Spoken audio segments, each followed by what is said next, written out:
Hello everybody, welcome back to the Seasoned Vegan. Today I have something very, very tasty for you. It's a delicious fall soup that everybody will love. Unless you hate onions, then you won't like it because it's a French onion soup. So it's completely loaded with onions. And I'm also topping it with some tapioca starch cheese, which I'm going to show you how to make later on in the video, and some bread. So without further ado, let's get right into it. Here are the ingredients, and these are just the ingredients for the onion soup right here.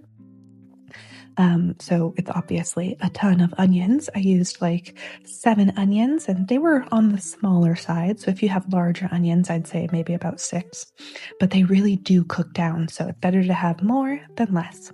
Also some garlic and then some herbs. I have fresh thyme and 2 bay leaves right there. And here is my vegetable broth concentrate. It's the Better Than Bouillon brand, which I really, really like. And my soup calls for about 6 cups of broth, so I'll use about 6 teaspoons of that concentrate. And then we've got some olive oil and some wine. And that's just to help caramelize the onions and deglaze the pan, or the pot rather. And then we have our water for the broth. And down here, this is flour, salt, sugar, and black pepper. Okay, so that's the soup. That is everything that will go into our delicious soup. And then right over here, this is the bread that I'm going to be using to top the soup with. I just picked this up at Sprouts, but you could use whatever bread you want, whatever you prefer on your onion soup.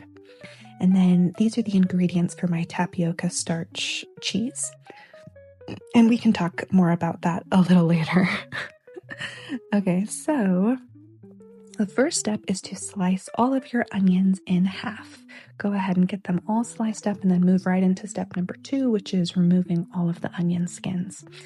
And if you are faint of heart when it comes to onions, good luck. But that's what I'm going to say for this recipe, because it is not for the faint of heart at all. But this tool right here makes it so much easier. This is my mandolin, and it's really just like such a game changer when it comes to this recipe, because without it, oh my god, it would take like 3 times the size. Anyway, here I'm kind of just showing you all the different settings. Listen, mandolins can be kind of dangerous to work with because the blades are very, very sharp. So before you get to work using a mandolin, go ahead and take some time to familiarize yourself with the settings of whatever mandolin you're using. Get to know how to use it, figure out how to use the guard. Just do all those steps first, and then it'll make the whole process really easy. This right here is the guard, and I'll show you. You just kind of like stick whatever you're cutting right into the prongs there, and you want to make sure it's like firmly attached, because that's just going to be way safer. And then you line up the guardrails and you just get to slicing, and look at that. Look at that. It makes it so fast. It makes it so easy. And you're looking for that kind of size. So most mandolins, you can change the thinness or thickness of your slice. So just set it as thin as you can and get to slicing, baby. Look at this. Yeah, so thank you, mandolin. You really helped this recipe go by fast. Also, when you are cleaning your mandolin, be super safe as well. Don't lollygag or anything. So look at that, you guys, a big old bowl of sliced onions. And it took me, well, realistically, I think I want to say it took me about 10 minutes, but it would have been a lot harder and a lot longer without the mandolin. So that's a top tip for you. Get a mandolin for this recipe. So now that these are all sliced up, let's move into the next step, which is caramelizing these onions. And if you thought that the first step of slicing them was hard, well then get ready, because this is even more like tedious. What we're going to be doing is caramelizing the onions. And if you have never caramelized onions before, well, you're going to learn. It takes time and it takes love. Honestly, guys, if someone makes you French onion soup, understand that that person really loves you, because they slaved away over a stove for you for quite some time. So the way that I do it, the way I was taught to do it, is to caramelize them for about like 30 minutes. And the first 15 minutes, they're on medium heat and you're stirring them, every so often. And then you kick up the heat to medium high and you continue to stir them, every few minutes. Make sure that they don't brown too much. Actually, that's not true. It's okay if they brown a little bit because it adds extra flavor, truly. Yeah, and then you just cook them down. You cook them down until they look about like this. And then you add in all the extra things. So you saw me put in the salt and the sugar, the garlic, and then we're going in with flour. And I didn't show it, but also our red wine. That's what gave it that kind of red color. You could also use a white wine for this if you preferred it. It doesn't, I don't really think it matters. And then at this point, we're going to add in our broth, our pepper, and our herbs. So that was just 4 cups of broth with like an extra concentrated amount of vegetable bouillon. So now I'm going to add in another 2 cups. And you could probably add an extra 2. You could do like 6 to 8 cups of broth. That's what I'm trying to say. And it would just, stretch the soup because it's very flavorful. It's very it's a heavy broth. So you could definitely stretch it if you wanted. So in go my bay leaves. I'm just using 2 because they are pretty potent. And my fresh thyme, which is my absolute favorite herb to cook with. I love thyme so much.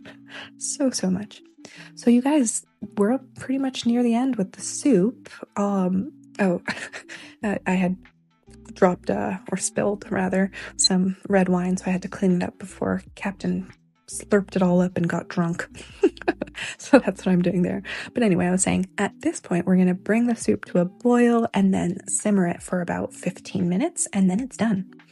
It is done at that point. So while this just kind of does its own thing, it's going to come to a boil and then simmer.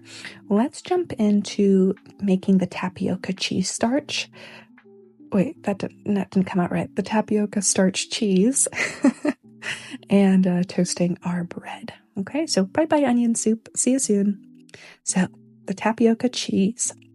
This is a really nice, gooey, stretchy cheese to throw on top of the soup. I think they just pair so well. So we've got some lemon juice, some salt, some raw cashews, which I'm covering in boiling water, and then about 4 tablespoons of tapioca starch back there. So you're going to boil your cashews, or let them soak in that boiling water for about 5 minutes, then strain them and put them into the blender along with everything else, your water, your lemon juice, your salt, and your tapioca starch. So here goes the salt and then my tapioca starch right here. There we go. My camera didn't focus there, sorry. Oh well. My bad. Okay, so in goes the tapioca starch, and what we're going to do is just blend this mixture until it's completely smooth. And then I didn't film it because my camera died, but then we're going to put it onto the stove on medium heat and just continuously stir it until it starts to thicken and look like this. Isn't that glorious? And guys, you could also flavor it with nutritional yeast and it would be very, very good too. And some garlic powder as well. I think that would just pair super well with this soup. So now I'm going to toast my bread. Oh, actually, no. I am going to put my bread on a parchment covered pan and cover it with, or I guess scoop this cheese right onto the top of each one. And the reason I put the parchment down is so that if the cheese, oozes, it'll stay clean. I guess that's kind of an obvious thing to say. Whatever. I'm tired, guys. Anyway, we're going to bake this at 425 for 3 to 5 minutes. You want to keep an eye on it. Make sure your toast doesn't burn. I have burnt toast in the oven before. Whatever. And then this cheese is awesome. You can just store it in your fridge for about 7 days and it's great stuff, man. It is so great. So we've got a bowl of our soup here looking absolutely delicious just as is, but we're gonna up it a little bit because we are making a video after all. We might as well go the whole distance, right?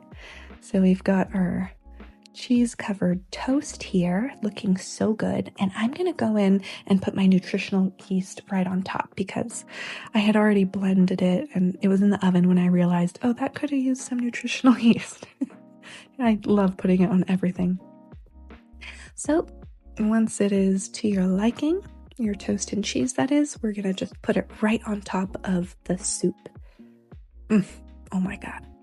You guys, this meal, although it takes a lot of time and a lot of effort and, fortitude and grit just to get through, it is such a delectable, delicious, divine meal. It is so, so good. And it does not last long, you guys. This is like a lunch. You'll be lucky if you have leftovers.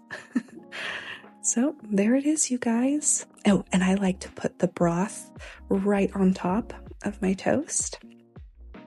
I just think it just melts in your mouth. It's so darn good. And this soup is just full of flavor, jam-packed with flavor because of the onion and the broth and the wine. Oh, it's just got such a deep, rich, like almost savory flavor. And then when you pair it with the toast and the cheese, oh my gosh, I just can't. Oh, and now I'm putting on some fresh thyme right on top because why not? And that really did up it. It gave it like such an extra fresh flavor. You guys, if you have the time, maybe over the holiday break, make this. You will not regret it. It is so, so good. However, I stand by what I said about the mandolin. That really, really does help. Without a mandolin, I'll be praying for you. It might take you like hours. But yeah. So there it is, you guys. French onion soup. Now you know how to make it. And all of the ingredients are going to be in the description below so that you can make it for yourself. Oh, it was also really, really good with crackers too. So just a little PS for you. Well, anyway, you guys, thanks so much for hanging out with me and watching how to make French onion soup. I will see you in the next one. Bye.